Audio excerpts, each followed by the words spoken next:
జంతర్ మంతర్, యమలీల, సొగసు చూడతరమా, అమ్మ దొంగ, శుభమస్తు, పెద్దన్నయ్య, అల్లుడు అదుర్స్, మాచర్ల నియోజకవర్గం, ఉగ్రం, డాక్టర్ ఇలా తెలుగులో అనేక సినిమాలు చేసింది ఇంద్రజ.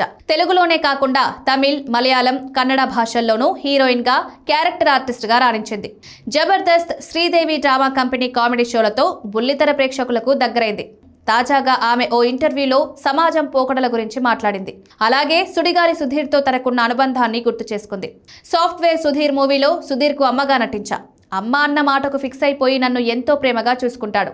ఇది దేవుడిచ్చిన బంధం. సుధీర్ చేరుకోవాల్సిన స్థాయికి ఇంకా ఎందుకు చేరుకోలేదన్న చిన్న బాధ ఉంది. ఒక బిడ్డకు జన్మనిచ్చినప్పుడు ఎంత నొప్పి ఉంటుందో, ప్రేమలో మోసపోయినప్పుడు కూడా అంతే నొప్పి ఉంటుంది. అలా మోసం చేసిన వాళ్ళు ఆడవారైనా మగవారైనా వారికి పుట్టగతులుండవు, సర్వనాశనం అయిపోతారు. మీరు పుట్టింది ప్రేమించడానికి కాదు, సాధించడానికి అని గుర్తుంచుకోండి.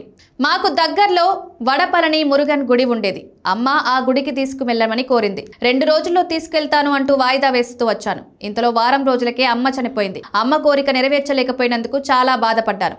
అమ్మను టైట్ గా హక్ చేసుకోవాలని ఉండేది, కానీ తను లేదు అంటూ ఇంద్రజ ఎమోషనల్ అయింది.